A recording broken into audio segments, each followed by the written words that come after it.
अब बात करते हैं राजस्थान की। 2018 विधानसभा चुनाव के नतीजों के बाद से ही राजस्थान कांग्रेस में लगातार विवाद जारी है। कभी सचिन पायलट नाराज होकर दिल्ली आ जाते हैं तो कभी वो अपनी ही सरकार के खिलाफ अनशन पर बैठ जाते हैं।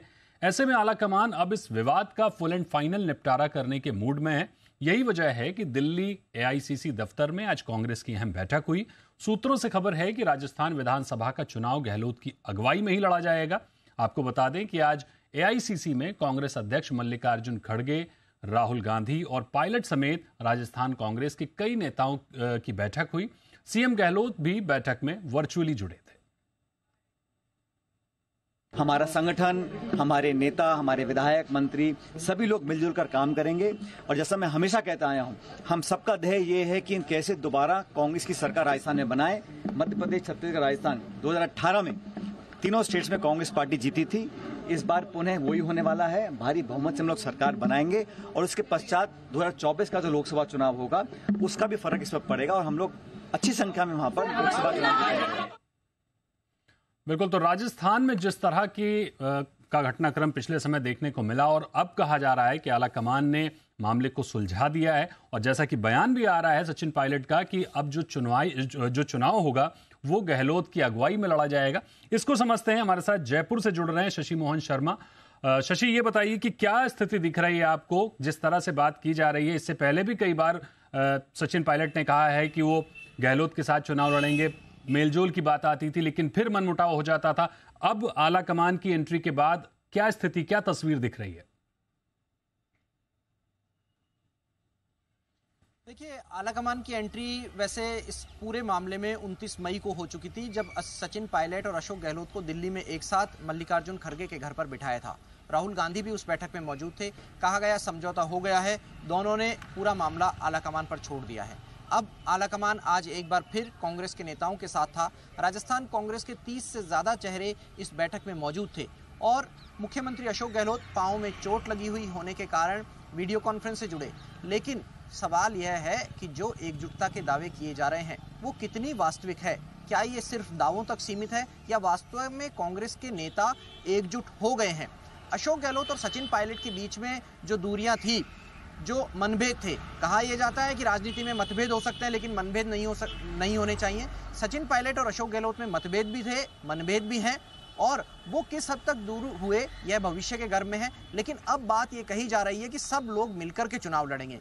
जब केसी वेणुगोपाल से सवाल पूछा गया कि चेहरा कौन होगा तो वो कहते हैं कि आमतौर पर जिस राज्य में चुनाव होते हैं अगर सरकार है तो मुख्यमंत्री की अगुवाई में लड़ा जाता है। राजस्थान में भी मुख्यमंत्री की अगुवाई होगी, पूरी पार्टी एकजुट होकर लड़ेगी। लेकिन चेहरे के सवाल को वो टाल गए कि सीएम फेस कौन होगा। उन्होंने कहा कि सीएम का फेस घोषित करके कांग्रेस पार्टी चुनावी मैदान में नहीं जाती। लेकिन पिछले तकरीबन 4.5 साल से कांग्रेस पार्टी राज्य में है, सत्ता में है और अब जाकर सचिन पायलट के चेहरे पर आज तकरीबन 4.5 इंच चौड़ी मुस्कान दिखाई दी। उनको लगा कि उनके मुद्दों को एड्रेस किया गया है और यही बात उन्होंने अपनी 4.5 मिनट से ज़्यादा की बाइट में कही कि पार्टी ने चाहे युवाओं का मुद्दा हो, पर्चा लीक का, या फिर आरपीएससी में नियुक्तियों की बात हो या पूर्ववर्ती बीजेपी सरकार के कथित भ्रष्टाचार के मामलों की जांच हो, तीनों मामलों पर पार्टी ने संज्ञान लिया है, उचित कार्रवाई के दिशा निर्देश भी दिए हैं। लेकिन पूरे बैठक में राज्य सरकार के कामकाज की चर्चा रही।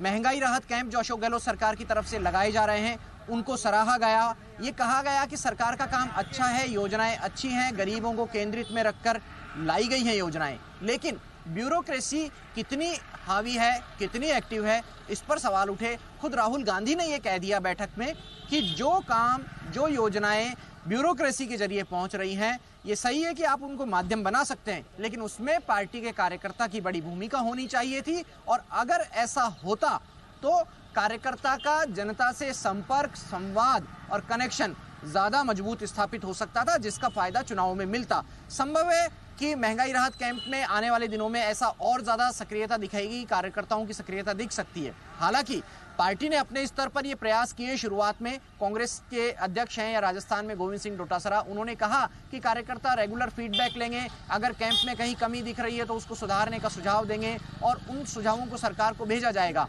जिनका असर दिख सकेगा। लेकिन कितने सुझाव दिए गए, कितने काम किए गए, डेली मॉनिटरिंग कैसी रही, इसको लेकर के बहुत ज्यादा ट्रांसपेरेंसी कांग्रेस पार्टी में भी नहीं रही। लेकिन बात यह कही जा सकती है, देर आयद दुरुस्त आयद, अगर कांग्रेस वाकई प्रदेश की सत्ता में वापसी करने और पिछले 20 साल से ज्यादा समय से, तकरीबन 1993 से यह सिलसिला चल रहा है, एक बार कांग्रेस एक बार बीजेपी उस सिलसिले को तोड़ने की मंशा रखती है, तो क्या उस मंशा से काम करेगी? क्या वो एक्शन पार्टी के काम में दिखेगा? यह सवाल बड़ा है। ठीक बात है। हालांकि चुनाव नजदीक हैं, ऐसे में आलाकमान की एंट्री होती है, मनमुटाव दूर करने का प्रयास होता है, लेकिन ये मनमुटाव पहले भी कई बार दूर किया जा चुका है और हर बार नतीजे बहुत अच्छे नहीं दिखे हैं। अब कैसे नतीजे होंगे ये तो देखने वाली बात होगी। बहुत शुक्रिया करेंगे आपका शशि, हमारे साथ जुड़ने के लिए।